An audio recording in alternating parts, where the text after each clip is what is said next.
Bismillahirrahmanirrahim. Assalamualaikum warahmatullahi wabarakatuh dan salam sejahtera saya ucapkan kepada semua yang bersama-sama dengan saya pada malam ini. Segala pujian kehadrat ilahi atas izinnya kita dapat bersama-sama mengikuti webinar yang bertajuk Bicara YB #YB Johor. Terima kasih saya ucapkan atas kehadiran anda semua yang sudi untuk meluangkan masa dengan menyertai live kami pada malam ini. Saya ingin mengajak para penonton untuk sama-sama berkongsi pautan live ini agar lebih ramai dapat bersama dengan kita dalam sesi perkongsian ini. Saya, Norzuila binti Misbar, pelatih Dewan Muda Johor Internship 2020-2021 dan selaku moderator anda untuk sesi Bicara YB pada malam ini. Sebelum memulakan majlis, saya ingin bercerita serba sedikit berkenaan latar belakang YB Aidun Pasiraja. Beliau mendapat pendidikan awal di SMK Tun Habaq pada tahun 1981, kemudian melanjutkan pelajaran ke Universiti Malaya mengambil jurusan pendidikan awal kanak-kanak sehingga tamat pengajaran pada tahun 2001. Beliau bukan sahaja berpendidikan tinggi, malah tiada halangan untuk beliau kekal aktif bermasyarakat dan berpolitik. Walaupun menjadi seorang ibu dan guru, beliau pernah menjawat jawatan Ketua Penerangan Wanita UMNO Bahagian Tenggara. Selepas itu, dilantik sebagai pengerusi Biro Kebajikan UMNO Bahagian Tenggara selama 5 tahun. Dan kini, beliau adalah Naib Ketua Wanita UMNO Bahagian Tenggara. Sosok tubuhnya sangat disegani oleh rakyat kawasannya. Beliau merupakan adun yang berjiwa rakyat. Bukan sesuatu yang janggal bagi beliau untuk turun padang berjumpa dengan rakyat kawasan beliau. Beliau juga merupakan guru yang berdedikasi. Jadi untuk tidak membuang masa lagi, saya tampilkan YB yang berjiwa rakyat. Yang saya sebutkan tadi tidak lain tidak bukan Yang Berhormat Puan Rashidah binti Ismail, Ahli Dewan Undangan Negeri Kawasan Pasir Raja. Apa khabar YB? Sihat? Sihat, Alhamdulillah. Terima kasih Juji. Sama-sama YB. Apa yang kita tahu sekarang YB, pandemik COVID-19 seperti tiada penghujungnya kan? Sebahagian daripada hospital Kota Tinggi juga telah direservkan bagi menempatkan pesakit COVID-19. Malah peningkatan kes ini juga berlaku sejak kebelakangan ini di kawasan YB, betul? Betul. Jadi YB, apakah antara inisiatif yang telah YB sediakan kepada rakyat kawasan Pasir Raja sewaktu berlakunya penularan COVID-19 ini? Okey, terima kasih Juji sebab jemput saya untuk dalam program Bual Bicara YB. Selari dengan pakej rancangan ekonomi ihsan negeri Johor yang dah diumumkan oleh Yang Amat Berhormat Menteri Besar Johor, ada beberapa inisiatif yang telah saya lakukan dan saya juga namakan pakej ini sebagai pakej ekonomi prihatin Pasir Raja. Antaranya adalah kita telah membekalkan 10 katil dan 10 tilam kepada ward COVID-19 di Hospital Kota Tinggi. Kemudian kita juga ada menyumbangkan tablet untuk pelajar-pelajar tingkatan 5 di 4 sekolah menengah dalam Dun Pasir Raja. Tapi kita bekal tak banyak lah, semampu kita ada 60 untuk mereka menjalani kelas PDPR. Kemudian saya juga ada memberi sumbangan kepada 100 orang peniaga kecil. Kita pergi menyantuni mereka di kawasan-kawasan dalam seluruh Dun Pasir Raja dan dapatlah kita beri sumbangan untuk mereka memulakan perniagaan dan juga untuk membantu mereka dalam perniagaan mereka. Kemudian kita juga ada buat bakul makanan. Sebagaimana kebajikan masyarakat buat, kita buat. Dan sebelum tu juga kita dah lancarkan gerobok rezeki di 16 buah masjid dalam Dun Pasir Raja dan juga di surau-surau kita tambah lagi supaya gerobok rezeki ni dapat memberi sedikit sumbangan makanan kepada mereka-mereka yang memerlukan. Kemudian kita juga bersama dengan ketua kampung dan ketua cawangan dan masyarakat kampung melancarkan kempen untuk pendaftaran vaksin kepada warga di dalam Dun Pasir Raja serta sekiranya ada yang warga kita yang mendapat vaksin di luar daerah Kota Tinggi, kita ada sedikit salurkan duit tambang untuk mereka pergi. Wow, menarik saya dengar inisiatif-inisiatif YB Rashidah ini. Seperti yang kita tahu, YB Rashidah memang berjiwa rakyat, suka turun padang. Saya sendiri nampak usaha beliau turun padang dan rapat dengan masyarakat. Okey, seterusnya soalan saya, seperti yang kita tahu YB sendiri telah merangka projek pembangunan agro pelancongan pada Pasir Raja, betul? Di mana projek agro pelancongan ini bakal memberi peluang pekerjaan khususnya buat rakyat di kawasan Pasir Raja. Jadi apakah matlamat YB untuk projek agro pelancongan Felda Pasir Raja ini selepas berakhirnya pandemik COVID-19? Okey, terlebih dahulu saya ingin mengucapkan tahniah di atas kerja keras, di atas usaha dan idea daripada pengurusan Felda Pasir Raja sendiri. Saya sangat berharap agar projek ini dapat memberi peluang pekerjaan kepada warga Dun Pasir Raja apabila ianya siap sepenuhnya. Sebagai sesuatu yang dapat menjana ekonomi di warga Dun Pasir Raja sendiri. Kita ada pelbagai aktiviti yang akan kita laksanakan di agro pelancongan tersebut, antaranya adalah IKS di mana kita mengumpulkan bahan-bahan makanan seperti keripik, seperti frozen food untuk dipasarkan di agro tersebut. Kemudian kita ada juga sukan dan rekreasi yang melibatkan ATV, kayak, renang. InsyaAllah kita akan cuba realisasikan. Kemudian kita ada juga projek tanaman kontan dan juga fatigasi bagi mereka-mereka yang berminat di dalam pertanian. Kemudian kita juga ada homestay di sana supaya bila siap sepenuhnya orang-orang di luar Dun Pasir Raja boleh datang dan juga boleh menginap di homestay kita. Kemudian kita juga ada dusun buah-buahan. Dalam musim buah mesti ramai yang suka buah-buah tempatan. Jadi kita ada duku, kita ada manggis, kita ada durian, kita ada rambutan dan mereka-mereka yang datang dari jauh ni boleh duduk di homestay kita dan menikmati buah-buahan yang ada di sekitar agro tersebut. Dan akhirnya kita juga ada ternakan seperti kita ada 12 kolam ikan berteknologi tinggi. Kita ada arnab, ternakan arnab, kita ada ternakan unggas ayam kampung. Jadi semoga aktiviti ini dapat memberikan pulangan yang baik kepada warga Dun Pasir Raja dan juga kita mengalu-alukan masyarakat di luar sana untuk sama-sama menikmati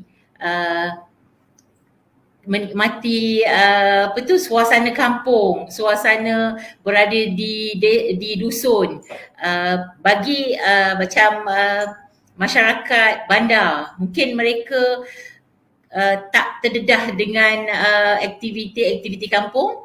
Jadi kita mengalu-alukan mereka datang apabila agro pelancongan ini siap dan boleh memancing, boleh memetik buah-buahan sendiri ataupun boleh membeli barangan-barangan interaksi kecil kita yang akan kita bina nanti, insyaAllah. InsyaAllah moga projek tersebut dapat dilaksanakan dan saya setuju dengan pendapat YB, pandangan YB yang betul semasa pandemik COVID-19 rata-rata kita tak dapat rentas daerah, rentas negeri yang mana penduduk bandar khususnya tak dapat merasai suasana kampung sejak daripada raya tahun lepas lagi. Diorang tak dapat rasa suasana kampung. Okey, seterusnya soalan saya untuk program Gerobok Rezeki. Saya nampak YB bergerak aktif dalam program Gerobok Rezeki ini. Program Gerobok Rezeki merupakan bakul makanan prihatin yang telah dilancarkan pada Ogos 2020 dan masih diteruskan sehingga kini oleh YB Rashidah, telah meringankan beban keluarga yang terkesan dalam pandemik COVID-19 ini. Jadi khususnya yang telah kehilangan pekerjaan, warga-warga yang telah kehilangan pekerjaan ini, YB Rashidah telah bantu mereka. Boleh YB ceritakan serba sedikit berkaitan pelaksanaan program Gerobok Rezeki di setiap kawasan YB? Okey, berkenaan dengan Gerobok Rezeki ni kita dah lancarkan, Dun Pasir Raja dah lancarkan pada Ogos 2020. Sewaktu itu kita memang berada dalam pandemik COVID-19. Kita sedar ramai warga-warga kita yang kehilangan kerja, ramai yang susah nak mendapatkan makanan asas. Jadi saya terpanggil untuk membuat satu program yang kita boleh bantu mereka dengan memberikan sumbangan-sumbangan makanan asas. Jadi saya memanggil pengurusi masjid sebab saya melihat masjid adalah satu tempat yang sangat baik untuk kita jadikan tempat perkumpulan orang-orang Islam. Yang bukan Islam pun kita alu-alukan juga. Jadi dengan kerjasama Majlis Belia Daerah, saya telah merancang untuk meletakkan makanan-makanan asas ni di masjid. Dan kita panggil pengurusi masjid, kita bincang macam mana pelaksanaan kita nak buat. Pada awalnya kita tak bagi banyak makanan lah, kita cuma bagi dalam 15-16 item saja. Tapi makanan asas lah seperti beras, gula, tepung, minyak, kopi, teh, yang biskut yang biasa kita makan. Jadi bila saya lancarkan tu, sebenarnya pada awalnya saya ingin mengajak orang di luar sana untuk sama-sama berkongsi rezeki. Sebagai satu platform, kadang-kadang kita rakyat Malaysia ni adalah rakyat yang sangat prihatin, adalah sangat bersifat memberi.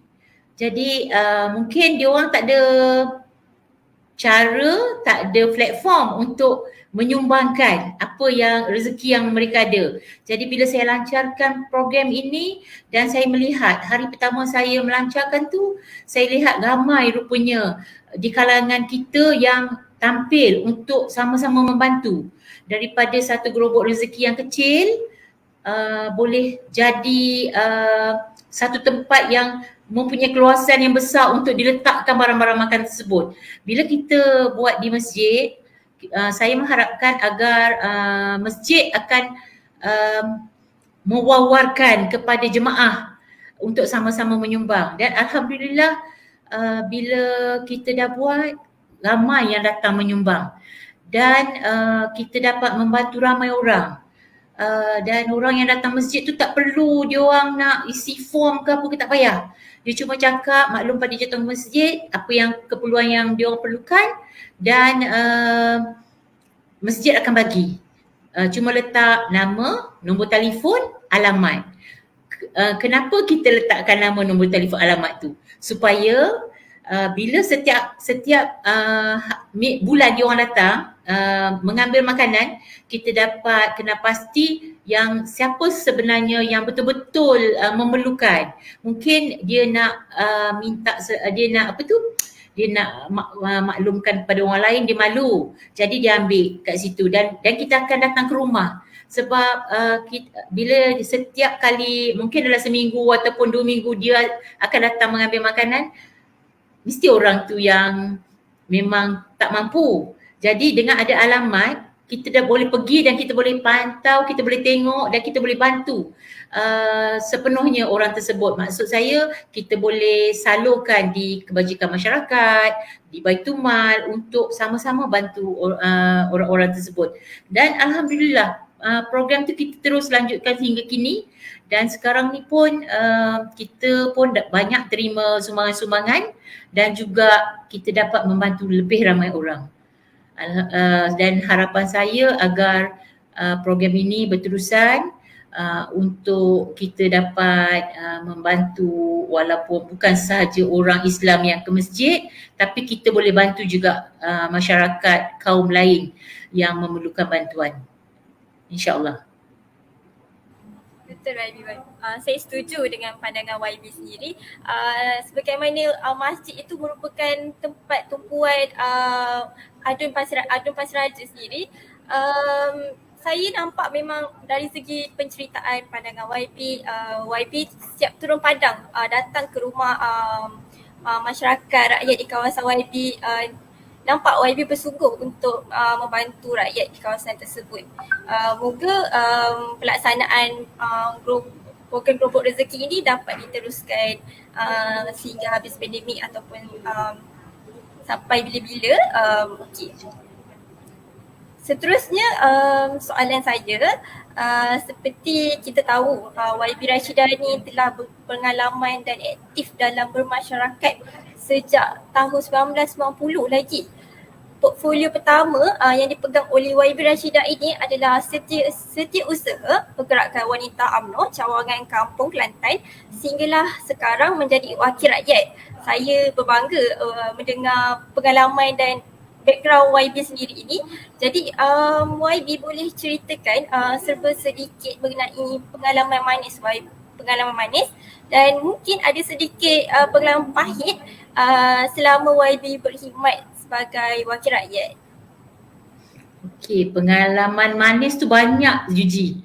Sebab bila kita turun padang, kita akan jumpa dengan ramai orang.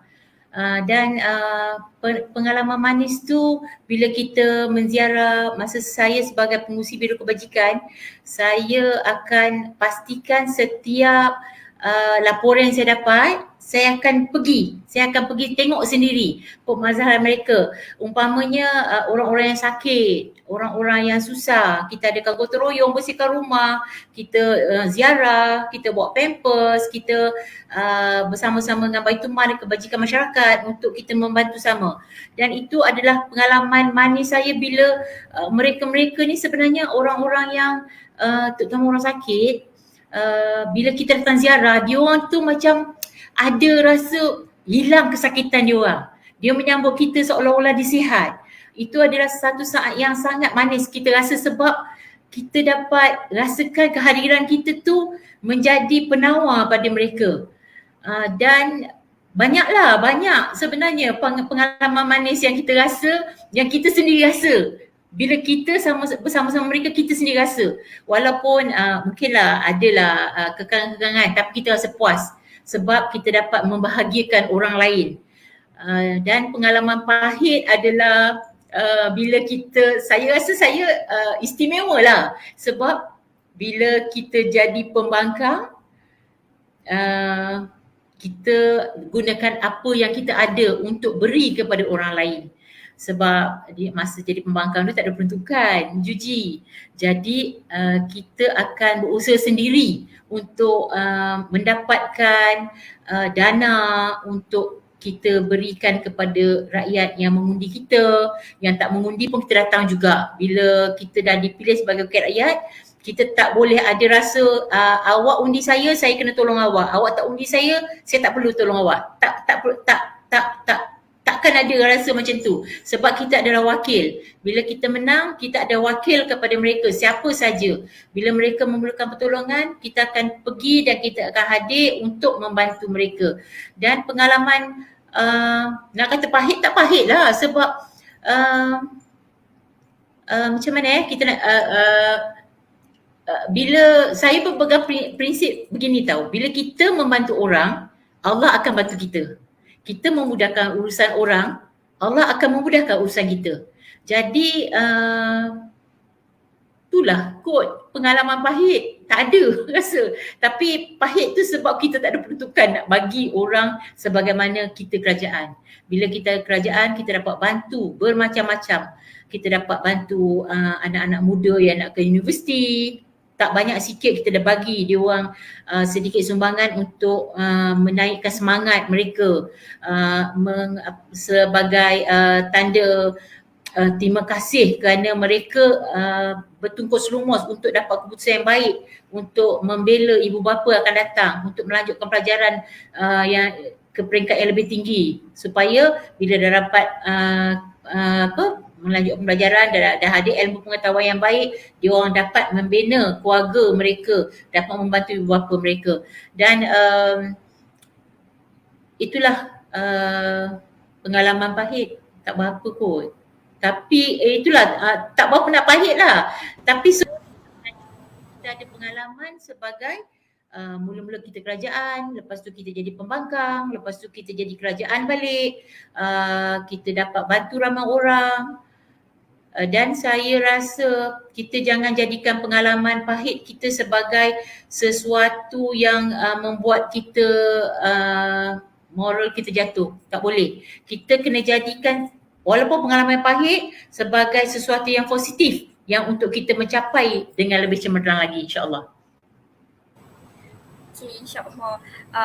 Saya sendiri seronok mendengar YB bercerita tentang pengalaman manis. Kadang-kadang betul saya nampak YB dikala menjadi pembangkang, YB ada inisiatif sendiri untuk membantu rakyat dengan dana yang YB kumpulkan sendiri.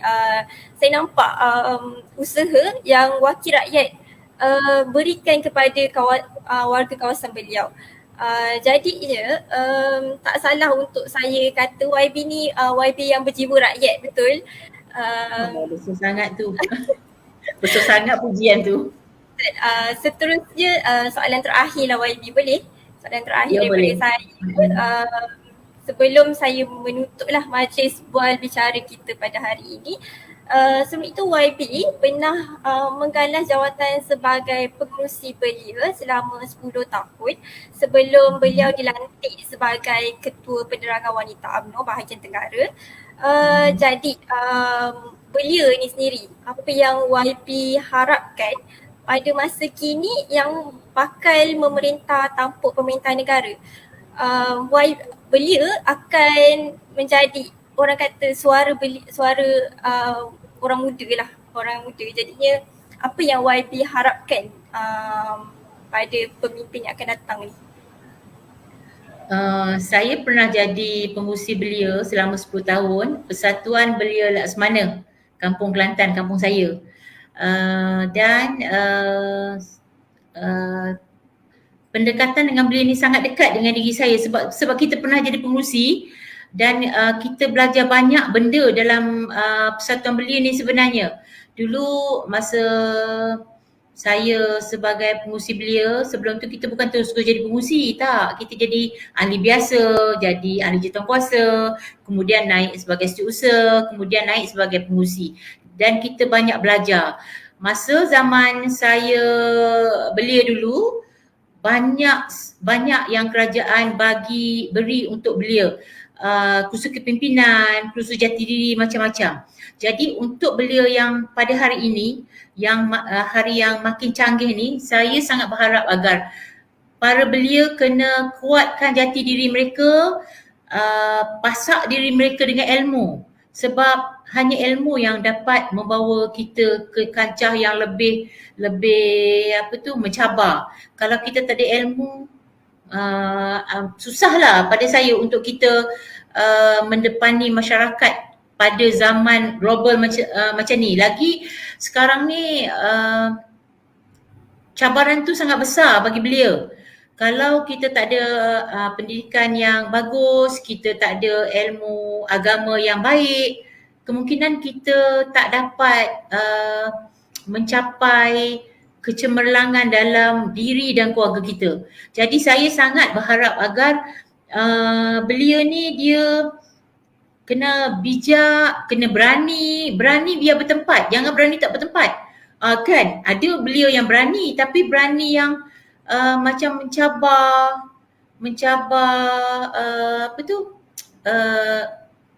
macam mencabar kerajaan untuk menjadi agresif. Yang itu sebenarnya tak bagus untuk belia akan datang. Belia kena harus berusaha untuk jadi lebih bijak dan pandai menilai aktiviti-aktiviti yang sesuai, yang baik untuk diri mereka dan masa depan mereka. Kalau kita terjebak pada gejala-gejala yang tak baik, akan merosakkan diri kita, akan merosakkan masa depan kita, dan ia juga akan merosakkan bangsa kita. Kalau kita ada belia yang berdedikasi, yang cemerlang, terpelajar, mereka ni ada harapan negara sebenarnya untuk menerajui negara, untuk negara mencapai apa yang lebih baik untuk negara. Dan saya sangat harap Dewan Muda Johor mempunyai satu matlamat yang sangat baik, mendidik belia seperti Juji dan juga kawan-kawan melihat sendiri bagaimana orang-orang politik buat kerja, kami-kami wakil rakyat ni buat kerja, dan juga kamu-kamulah semua yang akan membimbing adik-adik di bawah nanti untuk jadi seseorang yang ada motivasi yang tinggi, seseorang yang ada ilmu yang bagus, seseorang yang dapat membina diri dan masyarakat serta dapat menjulang negara kita ke arah yang lebih cemerlang di masa akan datang, insya-Allah. InsyaAllah, betul pandangan YB Rashidah sendiri. Sebab saya tahu YB bekas guru, jadinya harapan kepada belia ni sangat tinggi dari sudut pandangan seorang orang berpendidikan sebagai cikgu.